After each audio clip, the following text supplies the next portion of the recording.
allons aujourd'hui, en compagnie de François, vétérinaire, étudier la relation entre l'exposition aux antibiotiques et l'émergence de la résistance bactérienne.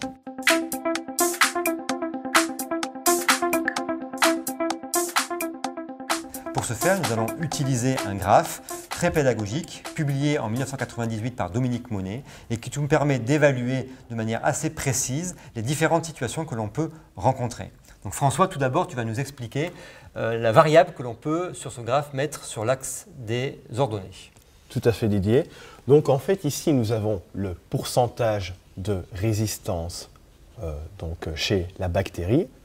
Et la bactérie, en l'occurrence, on va prendre Escherichia coli, donc une entérobactérie que l'on retrouve fréquemment dans le monde animal et dans le monde humain. Alors, Escherichia coli, on va s'intéresser plus particulièrement à la résistance au fluoroquinolone, antibiotique critique en médecine vétérinaire, donc on ne peut pas l'utiliser dans n'importe quelle circonstance, et qui est utilisé fréquemment en médecine humaine, n'est-ce pas Didier? L'axe des abscisses va nous permettre de mesurer l'exposition aux antibiotiques. Dans ce cas particulier, comme l'a évoqué François, les fluoroquinolones. Et le moyen de mesurer l'exposition aux antibiotiques dans le monde humain est défini par l'OMS, l'Organisation mondiale de la santé, qui donne une consommation en grammes par jour et par molécule. Et donc on appelle ça la dose définie journalière qu'on rapporte finalement à 1000 journées d'hospitalisation. Cette exposition aux antibiotiques est mesurée également dans le monde animal. François, tu vas nous expliquer de quelle manière et quels indicateurs sont utilisés. Tout à fait. Nous avons plusieurs indicateurs en médecine vétérinaire.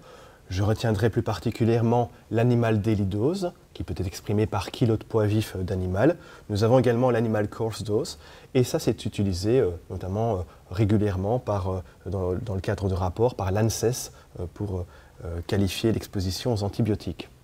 Alors, comme vous le voyez sur ce graphe, on peut finalement, que ce soit pour l'exposition aux antibiotiques ou que ce soit pour le pourcentage de résistance d'Escherichia coli au fluoroquinolone, imaginer des médianes d'exposition ou des médianes finalement de résistance qui vont nous permettre de définir des faibles niveaux de résistance et des hauts niveaux de résistance, mais également des faibles niveaux de consommation et des hauts niveaux de consommation.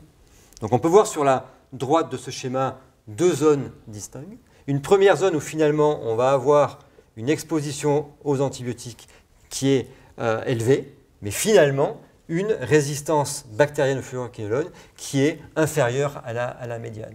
Donc il s'agit probablement soit d'un défaut de détection de la résistance au laboratoire, puisque ça peut être une résistance émergente, soit alors un décalage dans le temps entre le moment où on a exposé une population animale ou humaine à un antibiotique et finalement l'apparition plus tardive, 6 mois, 1 an plus tard, de la résistance.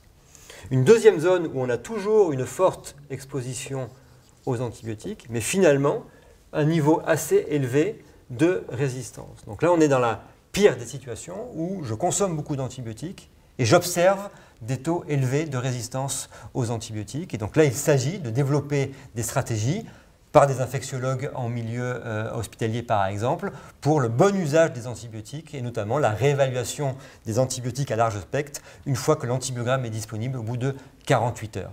Ce type de stratégie peut être également développé dans le monde animal par des plans stratégiques. Tout à fait. Il y en a eu plusieurs ces dernières années et en a encore qui sont en cours, bien évidemment. Alors, la troisième zone s'intéresse à une situation finalement très particulière. C'est une situation que l'on pourrait qualifier de parfaite, donc une situation que l'on ne rencontre quasi jamais. C'est la situation où nous avons peu de résistance aux antibiotiques et également donc une utilisation moindre, avec des niveaux d'exposition moindres à ces antibiotiques. Donc ça, c'est une situation qu'on rencontre quasi jamais. Nous avons une autre situation où l'exposition aux antibiotiques est également faible. Par contre, nous avons des résistances qui, elles, sont élevées. Alors c'est la situation où on pourra faire intervenir des politiques de biosécurité. En médecine humaine, on fera intervenir l'hygiéniste.